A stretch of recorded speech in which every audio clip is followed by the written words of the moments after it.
Henceforth, my brother and his wife declared, "We'll manage the household independently, so find another place to live." My mother, aligning herself with their decision, treated me as an impediment. Do they comprehend who has been footing the bills for the house? I never anticipated such disrespect. In the recesses of my mind, I resolved to take certain actions. I go by the name Carrie, a 30-year-old woman. Currently, I reside in my parents' home after returning from college.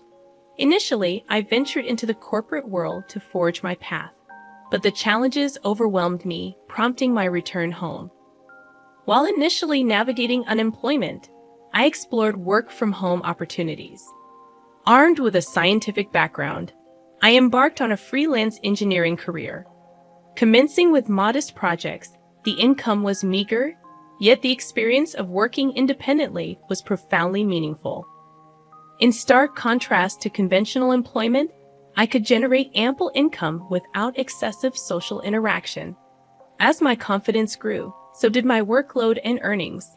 Within a year, my income rivaled that of a regular corporate employee. However, the predicament lay in my parents' understanding, especially my mother's reluctance to embrace my work-from-home lifestyle. My father grasped my explanation, but my mother, rooted in traditional beliefs, harbored apprehensions about what she couldn't fathom. Despite my earnest attempts to elucidate, my mother persisted with questions like, "How long do you plan on staying home?" and insinuations about the legitimacy of my online work.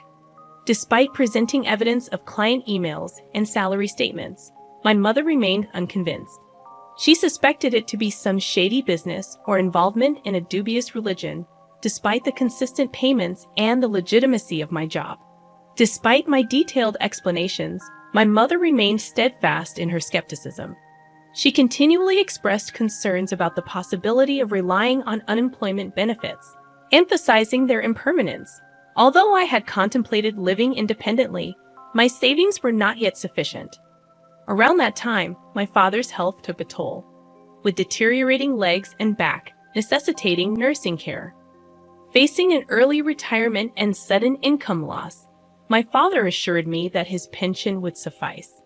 However, acknowledging my mother's spending habits, I questioned his ability to manage. His face wore the fatigue of anxiety about the uncertain future. My father had supported me through college, and even when I returned home due to mental health challenges. The idea of leaving him alone and continuing to live independently troubled me. My mother, too, grappled with confusion over my father's sudden condition. Contemplating the situation, I felt a sense of responsibility and a desire to give back. Reassuring my father, I pledged to support the family from that point onward. He expressed surprise, doubting my income's adequacy, but I confidently showed him my stable financial situation. Grasping the reality, my father, who had always understood my circumstances, was taken aback by my newfound stability. Encouraged by his understanding, I offered to help with household expenses, medical bills, and other financial obligations. Each month, I transferred a certain amount to my father's bank account, shouldering a significant part of the financial burden. As my mother had been using my father's credit card, I created a new main card and provided her with a supplementary card. My father, mindful of saving money, urged my mother to follow suit. In response, my mother questioned whether I should be asked to leave the house. I pointed out my financial contributions and emphasized that it would be more challenging without my support. Skeptical, my mother remained unconvinced and suspicious of my assistance. It took my father's persuasion to finally gain her agreement, allowing me to continue living with them. Continuing my work and household responsibilities, I found my mother increasingly taking my assistance for granted. Her strictness intensified, with constant remarks about the speed of my chores. "Can't you finish your chores faster?" she would complain. I explained the challenge of multitasking while working, but she dismissed my concerns. The strain on my relationship with her became apparent, and it seemed irreparable. In contrast, my father, understanding my efforts, provided much-needed support. Despite this strained dynamic, We persevered in this manner for a year. After a year, my father's health took a sudden downturn, requiring hospitalization. Visiting him daily, I shared moments of concern and reassurance. Aware of the strain on me, my father expressed gratitude, acknowledging the difficulties in my relationship with my mother. As my father grappled with health issues, the already strained relationship between my mother and me deteriorated further. Despite feeling suffocated at times, I remained committed to supporting my family. Recollections of my mother's past efforts, especially during my student days, kept me steadfast in this commitment. However, a significant shift occurred when my mother welcomed my brother Kevin and his wife Mary. Their unexpected arrival brought an abrupt change to my living situation. My brother explained their decision, stating they would be living in the house from now on to ease the burden on me. I was taken aback, and my mother seemed to avoid eye contact. While my brother and his wife claimed their intention was to support me, a hidden meaning lingered in their words. My mother, expressing gratitude, subtly hinted at my need to contribute more to the household.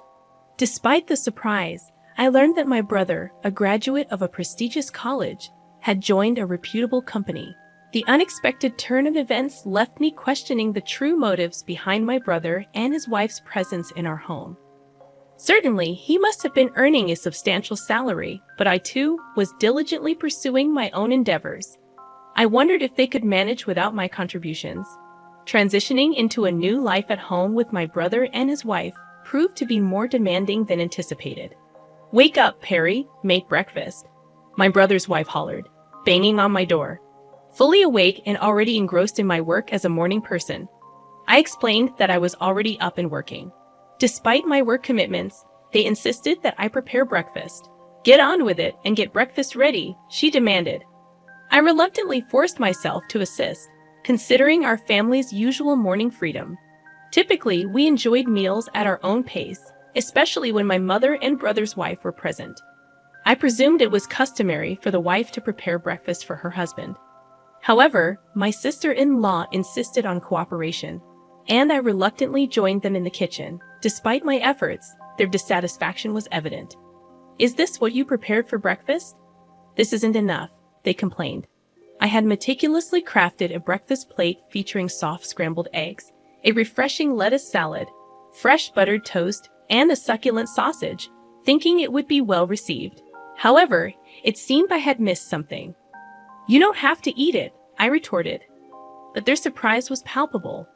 Their reaction turned confrontational, questioning my attitude and who I thought I was. My brother, often condescending, mocked me, likely influenced by our mother. Despite explaining my work commitments, they dismissed it. "What kind of work is that? Are you crazy?" they exclaimed. Frustrated by their lack of understanding and the impact on my work, I packed my laptop, ignored their protests, and left the house. As I departed, my brother's voice echoed in the background, demanding to know where I was going. Ignoring the question, I proceeded to my father's hospital room. As I hurried into my father's hospital room, his surprised gaze met mine. "Carrie, what's wrong? You seem flustered," he observed. I recounted the recent incident, and my father, wearing a surprised expression, responded, "I didn't know they were. I'm sorry, Carrie. Don't worry about it. You can choose your own way of life." Feeling lost, I expressed concern that my mother might feel more comfortable if my brother Kevin were at home. However, my father reassured me, "You don't need to be in a place where you don't feel comfortable. All I want is for you to live happily. Live your life the way you want to live." Encouraged by my father's words, I decided to leave home. Upon returning that evening, I encountered a tense scene resembling a movie. The serious faces of my mother, brother, and sister-in-law greeted me. My brother accused me of not being at work, forcing him to take the day off. I inwardly questioned the responsibility of easily taking time off work. Their voices escalated, culminating in my brother demanding, "Get out of here. From now on, the three of us will live together. If you don't want to stay, please leave. We don't need an overbearing presence like you to support us." It was a shocking statement, and I replied in surprise, "Why? Ignoring my protests, my brother and his wife insisted on my departure, declaring that I was no longer needed in the absence of our father. My mother, aligning with their sentiments, regarded me as a hindrance. The frustration intensified as they dismissed my involvement in the family's finances and prioritized their own concerns. Enraged by their insensitivity, I devised a plan. Initially, I transferred the money linked to the credit card my mother used daily to another account under my management. This subtle move aimed to surprise my mother when she could no longer access her credit card. I initiated a money transfer from my father's account, a crucial pillar supporting the family's financial stability. However, I ensured that only my father's medical expenses could be withdrawn from this separate account, unbeknownst to my mother. Consequently, a significant financial burden now rested on my brother and his wife. Though unaware of the intricate details of my brother's income, I was certain that he would feel the weight more than ever. After completing the necessary formalities, I gathered my belongings and declared my departure, saying, "I'm leaving this place." To my surprise, my mother, brother, and sister-in-law, who had been relentlessly harassing me, looked taken aback. Their astonishment revealed that they hadn't anticipated my decisive action, although, from the expressions on their faces, it seemed they were secretly enjoying the moment. As I announced my departure, they belittled me, expressing their relief. "You're finally leaving.